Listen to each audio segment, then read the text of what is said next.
The Deep, King of the Seven Seas and most useless member of the Seven, Origins Explored. Hi everyone, welcome back. I'm Terry and this is Marvelous Videos. You are so beautiful to me. Man, Patton Oswalt has got some pipes on him. Shame he only got to show them off as a set of anthropomorphic gills, eh? The Deep, alongside Black Noir, has to be what we would call a breakout character from Amazon's The Boys. He started off as one of the most despicable members of the Seven and now he's a fan favourite, both in-universe and in real life. Chase Crawford's masterful portrayal of this emotional wreck of a character has managed to somehow make him more relevant than Queen Maeve, which is surprising given the fact that in Garth Ennis and Darick Robertson's work, the Deep is nothing more than a background character and a surprising voice of reason. But who exactly is the Deep? Excuse me. Yeah. Oh, hey, can I take one of these lobsters back with me? You got it. What motivates him as a superhero? How different is his portrayal in the Amazon series from his OG incarnation? And where exactly is his story going? We'll answer all of this and more in this video. This is The Deep's Origins Explored. Oh, and this is your spoiler warning because there are going to be a lot of those in this video. Before we get into our explanation, we have a very small request. If you like our content, please support us by subscribing to our channel. This is a very small click for you, but for us, it means a lot. Thank you. Now, let's begin. The most mature and disrespected member of the Seven, the Deep's comic book origins. As I've mentioned already, there isn't a lot to talk about in terms of the Deep's origins because we never find out anything about him, beyond the fact that he is 1. Well-spoken, 2. African-American, and 3. One of the longest-serving members of the Seven. But these 3 facets of his personality are enough for you to get an idea of just how the Deep is perceived in the Seven. Because if your mind went straight to ridicule casual racism, then you'd be pretty much bang on with your assessment. The Deep is essentially the diversity hire of the Seven, meaning he's there to satisfy demographics and numbers than to actually do anything substantial or of note for Vought or the team. And what's worse is he doesn't even have the powers that they advertise. They call the Deep the King of the Seas, but in truth, his superpowers have nothing to do with water or marine life. He can't talk to fish, he can't swim underwater for a long period of time, he can fly, but that's no more of an aviator trait than a marine one, and no, flying fishes don't count. So this fall, remember, go deep. Go Ocean. What's more is they make him wear a gigantic diving helmet as part of his costume, and a garish green cape that would give Edna from The Incredibles a seizure. Oh, and you want to know why he wears that helmet? It's because it has an ancient Atlantean curse on it which makes it impossible to take it off his head. A marketing story created by Vought that is apparently so effective that even Deep buys into it. Although that might just be brain damage instead. Because for all his mature talk and his level-headedness, the Deep is a member of the Seven at the end of the day. Garth Ennis and Darick Robertson have made it very clear that no soup has clean hands in their universe. Though the Deep typically acts as a voice of reason whenever the Seven have a team meeting, he's often dismissed on racial, superficial and frankly, petty grounds. But that doesn't mean that this sparks a desire in him to take down the Seven. No sir, because he is right there with A-Train when it comes to how they both want to treat Starlight, and if you've seen our A-Train Origins video, then you'll know exactly what we mean with this. What? I mean, you said you had a crush on me. I figured that, you know. The Deep is actually one of the featured characters in the Herogasm miniseries, and most of the graphic sexual splash pages in it have his seaweed-tangled dome all over them. In fact, the only thing that he seems to care about is his own reputation and payday, as he is often found complaining about his financial package being a joke when compared to those of the big 3. And even when he tries to stand up for himself, he fails to do so and ends up becoming the literal punchline of the existential joke that is his life. Case in point, he turns up at the Flatiron Building all pumped up and ready to confront Billy Butcher's boys, but ends up getting his head bashed in and asked politely to F off by the man he came to mess with in the first place. It's one of the funniest moments in the entire series and honestly kinda encapsulates what the Deep is to the important players of the series, and that is irrelevant. Homelander doesn't really care for the Deep and doesn't try too hard to get him to join his plans for a coup and subsequent world domination. As a result, Deep never enters Washington on that fateful day, and not one single member of the boys goes after him to take him out of the picture, which says a lot about how seriously he's taken in the comics. In fact, the Deep is the only member of the original Seven that makes it into Vaught's next incarnation of a soup team. But before you can delude yourself into thinking that this shows his tenacity, don't forget that The Boys is a commentary on superheroes in the first place, and the Deep is the cockroach of this story. Sadly for him, that's not a compliment, even though cockroaches are some of the most naturally tenacious creatures in existence. What should I tell the twins? I don't give a fuck. Got it. Because really, Deep's participation in American Consolidated, Vort's new trading name following the Washington Nightmare, is a personification of the phrase, "the more things change, the more they stay the same." Actually, it might just be worse than that, because the idea that the marketing guys came up with for True, that's the name of the post-coup soup team, uses the same template that Vought did with the Seven, and somehow makes its presentation even worse. Because 7 individuals with colourful backstories and costumes is at least something you can sell to the public, but an entire team of soups dressed in all white with no discernible reason for existence beyond the fact that they were needed? No wonder James Stillwell went crazy after he saw True, because, as he observed, nothing had truly changed. One of the members of True was sporting a Rager in the middle of a photo shoot, while another looked like he was going through withdrawal, and hard. Stillwell could see that the Deep was clearly still in the team, but for some reason, American Consolidated thought that putting a white pointed hood above the diver's helmet of a black superhero would be a good idea. Maybe this is where Spike Lee got the inspiration for Black Klansman, eh?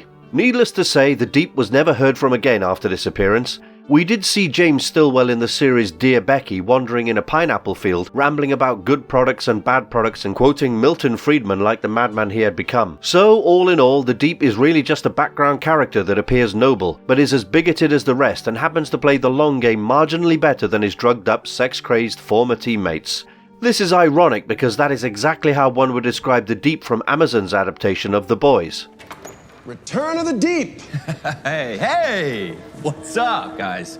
His real name is Kevin Moskowitz, and he is as stupid as he is depraved. The Deep from Amazon's The Boys. The one thing that Eric Kripke and his team have done so well with The Boys IP is that they've given it much needed depth that takes the series beyond mere commentary and into the realm of true artistic perfection. Every character has defined objectives, traits, and a set of ideals that you can invest in. The Deep starts off the series with none of these things, at least not in the positive sense of the term, because in Amazon's version of The Boys, he is the one who assaults Starlight, not A-Train, Black Noir, and the Homelander. From the outset, we get the feeling that this guy is only interested in indulging himself, and he's going to go to any lengths to get what he wants. For instance, he told Starlight that he was the number 2 guy around here, and used that lie to coerce her into gratifying him. And he wasn't satisfied with that either, because throughout Season 1 we see him antagonizing Starlight and trying to get back at her even though he was the one who was in the wrong in the first place. The Deep in the TV show is much like A-Train from the comics in that he has a checkered past with women at best. It's no secret that he loves degrading and humiliating women at Vought Tower, whether they're into that sort of thing or not. Ashley even recalls an instance where Deep, quote, finger-banged a kindergarten teacher backstage at an awards ceremony before giving her the Teacher of the Year award, only to bail on her as she put on her clothes and not even finished a presentation. Ladies and gentlemen, Starlight and the Deep! So we can see that the Deep is one of, if not the most, depraved members of the Seven. He's not above using his position to commit horrific acts of violation against women, and he doesn't care about the consequences that his actions have. All he cares about is being in the Seven, because the Deep is very cognizant of the fact that he's the weakest link of the team. Where things change for the Deep is when we see him go to therapy. That's where we learn why he behaves the way he does, and it makes us feel sick to our gut, because somehow Eric Kripke managed to make us empathize with a character whose stance on morality can only be called revolting, and he did it without even trying. Up until the point we saw Deep in therapy, we had only seen his words and actions and not learnt much about his motivations. We know that he seems to enjoy the way he treats women and isn't above manipulating people in his own way. But where does it all come from? Turns out the Deep is a psychological mess of a person, and it really makes sense. Because if I started randomly hearing fish and lobsters and all kinds of sea life trying to talk to me at a Red Lobster at the age of 9, I'd lose my mind too. And we aren't even talking like a Dr. Dolittle kind of situation either. Most of the marine life that the Deep ended up interacting with always asked him for one thing. That thing was to cut them loose and return them to the deep wide oceans. Because at the end of the day, seafood comes from sentient life, and the Deep's relationship with marine animals was only just getting started. He freaked out when his powers started manifesting, naturally, but his mother told him that it was a gift, and that he should learn how to use his powers for good instead. Bro, we gotta talk. But really, how impressive is the fact that the Deep can interact with fish when he's got teammates that can bifurcate airplanes with their eyes? As he tells his therapist, "I can talk to fish, so what?" And that's where we see the real source of his behavior. The Deep's concept of self-esteem is so low that he derives it by violating that of others. Though it doesn't excuse what he's done, it does explain a lot about him. Chase Crawford is an exceptional actor because through all the crazy stuff that his character does, he somehow manages to make Deep's more reserved and reflective moments so emotionally investing that you can't help but be drawn into his story. And after Starlight exposes the fact that he tried to assault her at the Believe Expo, such instances only increase in occurrence. Madeline Stillwell gets the Deep taken off the team because she knows who Starlight was talking about. Look at Deep's history, and Vought needs to have a clean image now more than ever, as they're trying to get their soups into the military. And besides, the Deep had already broken into one of their dolphin enclosures and gotten one of their star attractions killed in a misguided attempt to be useful in some way. So really, he was just a PR nightmare for them, and they needed him out of sight and out of mind. So they sent him off to Sandusky, Ohio for a sabbatical with no intention of bringing him back. And this is where Deep's naivety, arrogance, and borderline childish innocence all culminate into what is possibly his darkest hour. He gets sexually assaulted by one of his fans who, well, fingerbangs his gills for pleasure. And I sincerely apologize. I believe He realizes that his sabbatical is going to last for much longer than he himself had anticipated, and he can't bear being out of the Seven, so much so that he regularly drinks himself blind in Sandusky, and once even has a rowdy drunken encounter with children at the water park. This leads to him getting thrown into jail and being bailed out by a blast from his past. Eagle the Archer isn't a soup Deep remembers working with, but the Archer recalls their times together and gives him what he needed most at the time: honest companionship.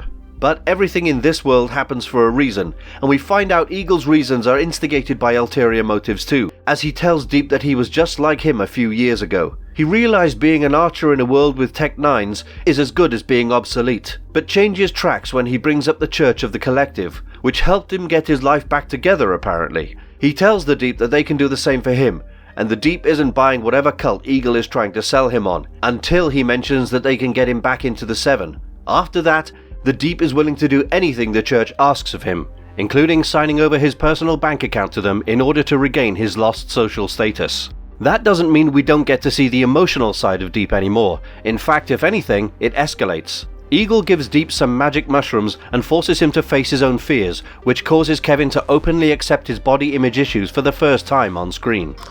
See, you're just inhibited by suppressive energy, that's it. Just gotta realign things. Remember how we mentioned that Patton Oswalt's rendition of You Are So Beautiful is damn near angelic at the start of this video? Well, turns out it was a duet between him and the Deep. That's right folks, Mr. Oswalt played the gills of the Deep, the source of his shame and his greatest embarrassment. In a scene that is genuinely as touching as it is gross and visually nauseating, the Deep reconnects with his own body and embraces his gills for the first time, singing the song with them and crying at the end. Later on, when Alistair Adana asks him about his perception of Eagle the Archer, he calls him his best friend and credits him with getting him out of the darkest place of his life, all of which is true. But because the Deep can't catch a break, even his sincerest emotions are used to play out running gags throughout the series. For instance, every member of the Church must drink Fresca, which fans, and we here at Marvelous Videos, have speculated is drugged to make members more suggestible to their teachings. Because whenever the Deep starts drinking Fresca, he starts mindlessly siding with the objectives of the Church. After asking Deep his opinion on Eagle the Archer, Adana tells him that the latter is a toxic personality and is not to be contacted, and Deep 180s on his stance so quick that it throws off A-Train completely, who is also present at the time. You're back in.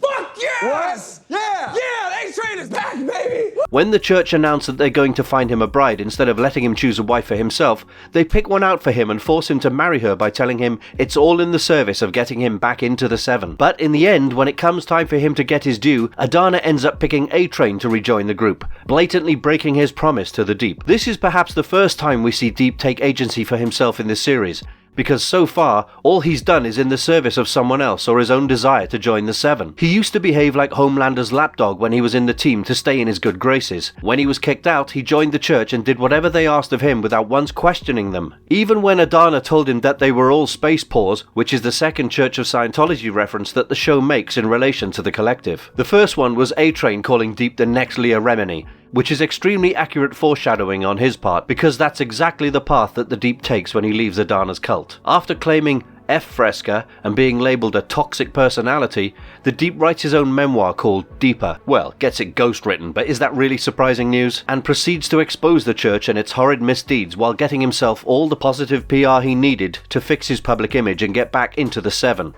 In a desperate attempt to stay relevant. Fuck him.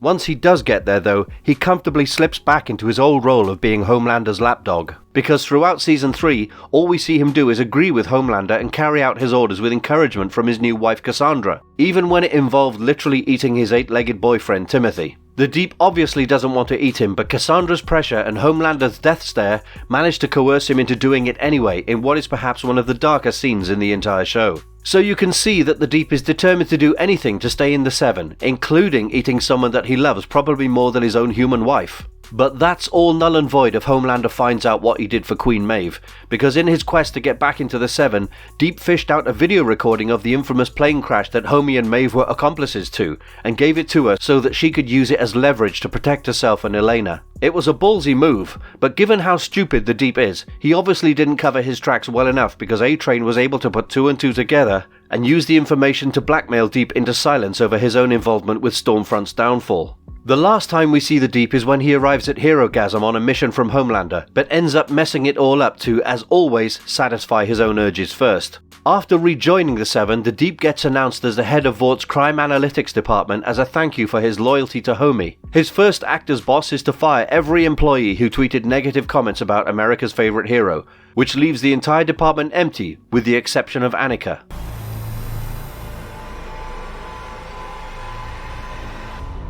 And even she gets fired when she speaks up against Deep, so really, it's just him who is left in the department. If you hadn't guessed already, this leads to some comically intense interactions between him, Homelander and Ashley, where the poor CEO of Vought Industries comes out as the one being threatened with her life for Deep's mistakes. So, you know, a typical day at work. What isn't typical is Soldier Boy showing up at Crimson Countess's place 40 years after being presumed dead in action, and blowing it and her to smithereens.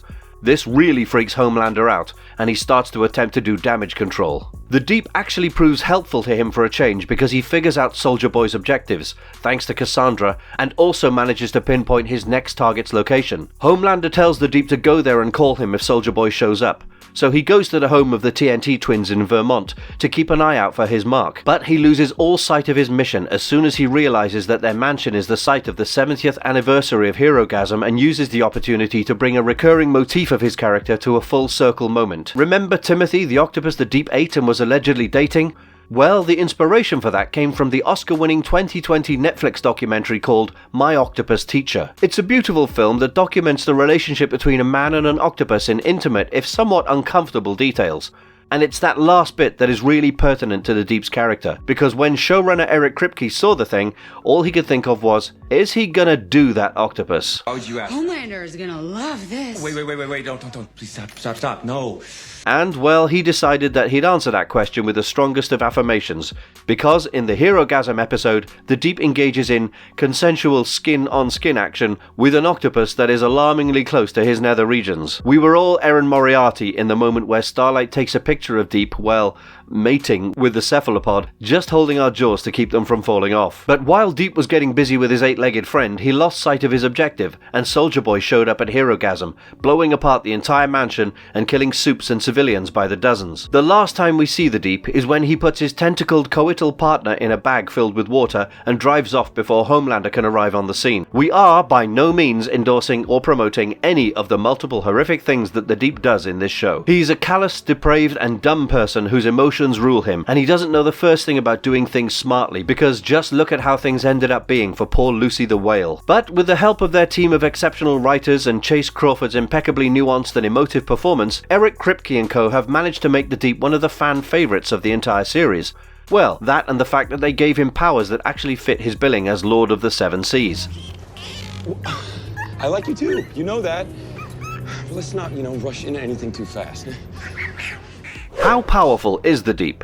Well, this question has two answers, but both of them culminate with the conclusion that the Deep is the weakest member of the Seven. In the comics, his only powers are enhanced strength, flight, and physical endurance, with only the last one playing any major role in his character portrayal. And even that takes place at Herogasm, so make of it what you will. His title, King of the Seas, is as performative as his ancient diver's helmet is, and he seems to be deluded too, because he actually believes in the curse that Vought fabricated for his backstory. So basically, the Deep isn't what he is made out to be, which is not the case in the TV show, because at least there they gave him some powers that make him more unique and allow him to fit the show more seamlessly, as bizarre as that might seem. After all, the Deep is supposed to be a parody of Aquaman and Namor from DC and Marvel respectively, but he ends up feeling like a Black Manta cosplayer instead. At least in the show, his title of Lord of the Seven Seas feels more appropriate because, as you might have guessed by now, the Deep is the boys' version of the aforementioned characters, complete with a set of anthropomorphic gills that allow him to breathe underwater. The Deep shares an innate connection with the marine life of planet Earth, at times showing them more sympathy than he would to actual human beings. This weirdly makes him the most empathetic and pathetic member of the Seven because on the one hand, he actually cares about marine life and wants to save more of it because he can not only hear their pain but he can also feel it. But as he is wont to do, the Deep often messes up his heroic rescues with his trademark stupidity. The dolphin he rescued ended up dying because he didn't secure its body. The whale he rode in on to intimidate the boys ended up getting gutted by Butcher's speedboat, literally, and every time he does use his powers successfully, like when he recovered Translucent's body or that incriminating GoPro for Maeve, he is summarily dismissed as second fiddle instead of being praised for his efforts. But that doesn't mean his powers are entirely useless, because earlier in that same speedboat scene, the Deep summons a bunch of sharks to circle around Butcher's boat in a moment that was Jaws level terrifying in the way it was built. On top of that, the Deep's unique physiology allows him to withstand the immense amounts of pressure that exist at the bottom of the ocean. The Deep can freely move around under pressure that exceeds 16,000 pounds per square inch. Admittedly, this is nowhere near as impressive as Starlight being able to stop bullets with her skin, or Homelander being able to travel at max speeds without breaking a sweat, but it still makes him the best sea-based soup in history. In fact, his swimming skills are unparalleled, as witnessed firsthand by Annie when she had to team up with him to solve a water crime. He's faster than a speeding torpedo when he's underwater, which automatically gives him home court advantage in a marine setting, which sadly isn't how things usually play out in The Boys. The Deep's weakness isn't something like running out of water or being out of touch with water bodies for too long. It's his gills, which most people don't even know exist underneath his scaled jacket. As for people who do, let's just say they know that one good gill punch can take Deep out of commission, and that information might come into play in the closing stages of the series. But as far as everything else is concerned, the Deep might not be the strongest member of the Seven, but he deserves his place on the team thanks solely to the singular nature of his powers, which is also his greatest shame, ironically enough, but we don't want to climb into that blowhole again. Suffice to say, his membership isn't entirely down to him being a diversity hire, and with him seemingly starting to connect more with his true purpose, it's looking like he might execute a face turn in the coming future. Whether that actually ends up happening remains to be seen though, so keep checking your Prime Video subscription every Friday, folks.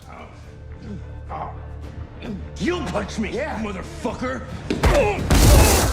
Marvelous verdict. If you've only read Garth Ennis and Derek Robertson's work and are unfamiliar with Amazon's TV adaptation of the same name, then you might be confused as to how we could even come up with 20 minutes of content on a character that is practically white noise for the Seven in the source material. But the credit goes to Eric Kripke and his uber-talented team of writers. They managed to make us care about the soup that was the least interesting thing in the comics. Chase Crawford as the Deep is what people will remember whenever they talk about The Boys now, not that dumb helmet-wearing grown-up from the comics whose only concern is his position and pay. Crawford's dedication to making sure that every frame he is in is teeming with earnest emotion is what makes the Deep's character work on so many levels. He's a comic relief character, a tragic hero, a sycophantic deviant, an unwitting cult escapee, and a marine life protector all jumbled into a single, rather visually appealing package that you just can't keep your eyes off, even when he flashes his gills. The fact that Amazon is releasing an in-character audiobook called Deeper and Deeper with Chase Crawford reprising his role and releasing it on the UN's designated 2022 World Oceans Day just goes to show how beloved the character is, and how invested the showrunners are in making him really connect with the audience. The Deep is undoubtedly one of the best characters from Amazon's The Boys, and we personally can't wait to see where they take him on his wacky, wet and wild ride. And if you like our content, don't forget to leave a like and subscribe to us if you haven't already. That's all for now. Thanks for watching and see you next time. Just roll with the punches for like 3 minutes, maybe. It's not a big deal.